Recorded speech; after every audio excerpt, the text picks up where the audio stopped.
Hey guys, today I want to talk a little bit about kids in the Philippines. And a lot of us expats over here, we have girlfriends that have kids and they live in the house with us. And sometimes we have problems with those kids. I mean, I have problems with my kids sometimes trying to get them to do things, make their beds, clean, stuff like that. And sometimes, you got to kind of reach middle ground. You'll never get to that ground where you're going to be totally happy with the way they handle things.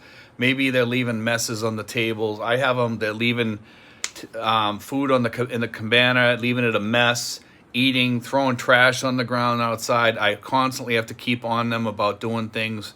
And, it can be a little bit daunting sometimes to have kids at our age when we're in our late 50s, early to late 60s or 70s or whatever, and you're dealing with kids still over here because your girlfriend's either a little bit younger or maybe she has some nieces or nephews. In our case, we have a 20-something-year-old, we have an 18-year-old, and we also have an 11-year-old living here with us. We also have another house, but one of them lives over there, and then two of them live in this house here. And it can, as far as cleanliness, even though I put them on like an allowance and stuff like that, I constantly have to keep on them. And I notice when they go off to school in the morning, I'm the one who wakes them up at 4:30 in the morning.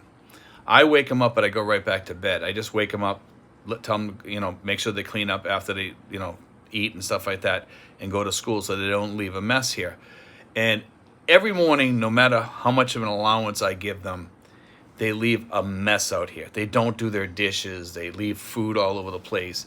And sometimes it can attract little ants or something like that. We've been lucky, though, as far as the ants. And not to get off track here, but I do want to talk about this because this has something to do with what we're talking about. I bought some, it's like an attractant for ants. And they take that back and they kill the ant colony. And if you put it out like every 3 to 6 months, you can get it on Lazada. It comes in a little package. You put it out. It attracts the ants. They take it back. And you never see the ants again. They never come back. Even the little micro ants, it gets rid of them, and I'm really, really happy about that because when I found that, I put it all around the house here. I put it around, and all they have to do is bring one grain back to the colony, and the whole colony is dead, and that has helped that issue. But it doesn't help the mess issue around here. Okay, so to get back, I wanted to solve that because I'm sure some people have that problem and they get ticked off at their kids because of the ants, and I had a thing of cereal here one time, and again, not to get off track, but I did want to talk about this. And the ants bored a hole through the wax paper and got inside, and the micro ants got in there too. So, ants can be a problem, especially when you got messy kids or whatever, and they're leaving trash out, or they're not emptying the trash, or they're not doing their chores. That's a big problem. And even though I give these kids incentives, like give them money or whatever, or an allowance each week, they do get lazy, and I do got to keep on top of these kids all the time. I notice that at least the kids that I have here, they're very, very lazy. I'm gonna, my oldest, she does really, really good at school. She goes to college. She's studying to be a nurse. I let her just focus on her schooling, and I'm just glad that she's finishing her schooling. She lives in her apartment. I tell her to make sure she keeps it clean. And I says that's part of the bargain with you getting your own apartment. The other two live in here. That's a whole different story. We have problems getting them to make their beds. Again, you have to kind of give them an incentive. And if you see that it's not working, take it away for a while. Say, listen, I'm going to take this away until you start doing your chores. If that doesn't work, then you kind of got your hands tied. There's other ways you can really start pushing on them. But if you start showing anger towards them, you're really not, you're just going to push them away as a family member. And don't forget, you're not their blood father. With my little boy, he kind of thinks of me as his real father. He calls me dad. My girlfriend's daughter thinks of me as kind of like her father too, because that's all she's known, for the past like 9 years that I've known her mom. That's all she's known pretty much. She's seen her dad a few times. For the most part, she sees me as her father because I put her through college. I give her money. I help her with her clothes, all that stuff. So don't think that these people don't appreciate that. Although sometimes you feel like it and sometimes you feel kind of left out. If you see, you really want to get in tight with your kids, and say, hey, listen, I love you. And when you don't yell at them when you talk to them. Don't yell at them. Just say, hey, listen, the kid's name's Johnny or whatever. Hey, Johnny, listen, let's have a sit down here. We need to have a talk, don't we? And I want to have a talk with you. And say, I'm not yelling at you, but look, I really want you to start helping out around the house here. I'm older. I don't like living in a dirty house. And when I wake up, there's a mess here on the table. You're not sweeping the floor. You're not cleaning your room. You're not making your bed. And you're not doing your chores, doing the dishes or what have you. As you age here, I think you'll get a lot more help when you start getting into your 70s over here or late 60s. People look at you like as they're almost kind of like they look at you as like their grandparent, or they have a lot of more respect for older people. And we're not really older like up in our 80s, but some of us are in our 70s over here. And I noticed that they kind of respect those people more so people in their 50s or early 60s. When you start getting up there in age and you're starting to show your age, they start respecting you a little bit more. Well, we're not, all of us aren't in that category yet.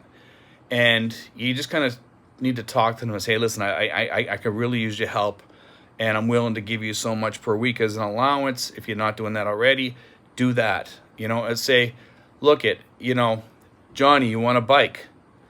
If you do all your chores till the end of this year, I'll buy you that $150 bike down there that you're looking at.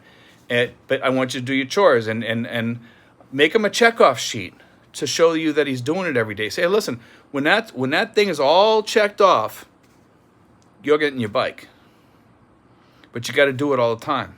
And I don't want you forgetting. I don't want to have to keep reminding you. And don't, he's going to mess up a few times. That's going to happen. It's just part of, don't say, all right, you lost the bike on the first time he does something. Give him like a reasonable amount of strikes. Say, look, I'm going to give you 10 strikes out, or because maybe it's 365 days, or maybe you're going to do once a week where he has to clean something or something like that. Then do 52 weeks of it.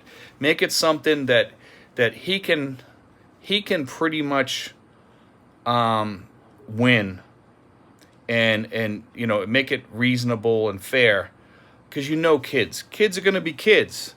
And I know as adults, a lot of times we have to make it also within a reasonable amount of time sometimes. Sometimes you're better off, rather than doing a bike and doing it a year out, you're better off saying, hey, listen, I'll give you a chunk of that money towards your bike. We'll put it inside the bank or whatever. And then when he sees that he's getting that money, it feels like he's already won part of the prize. He's like, wow, I got 25% of the money to get my bike now, and he gets excited about it. But you have to give it something that he can get fairly quickly, and that because a year to a kid seems like forever.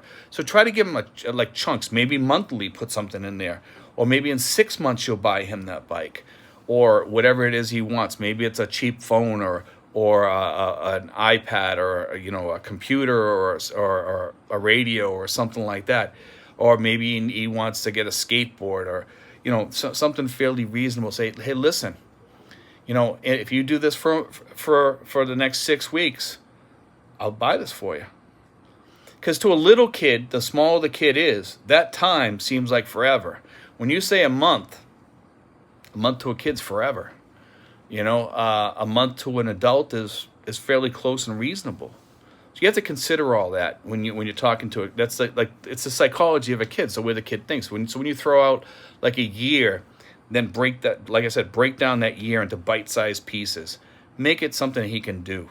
So you guys that are living in homes and you're having problems, here in the Philippines with kids, a lot of people that have come here, I notice, some of them have raised kids, but some of us haven't, or we forgot the way we raise kids, and we have new issues because those were really our kids, and these are somebody else's kids. So it kind of changes things, and you want to stay on good terms with these kids. You don't want to yell at them or anything like that. I don't think that really gets you anywhere. In fact, it produces hard feelings, and there's a different culture here too. So you have the cultural issues and all that. So stick to the main things that you can do to work with kids. And that is, put a bone out there for them that's fairly easy to get and not too hard to get. And don't throw too much barbed wire in between them and the bone. You know what I mean? Make it fairly easy for them to get it, fairly reasonable. And you don't say, well, I want you to do this, and this, and this, and this, and this, and this. That the kid's gonna be like, oh, wait a minute, that's don't have all the chores fall on one person. Make sure you're fair with that. Make sure your wife picks up some of them, you pick up some of the chores, and make sure it's split fairly evenly too. Don't put all the stuff on one kid. It's just not fair to that kid. Anyway, guys, I want to talk about that. Coming from a therapeutic mentoring background, I used to work with kids. These tend to work the best ways. There are other ways you can work with kids too. Maybe in the future we'll do some more of those. Okay, but anyway, guys, God bless. Take care.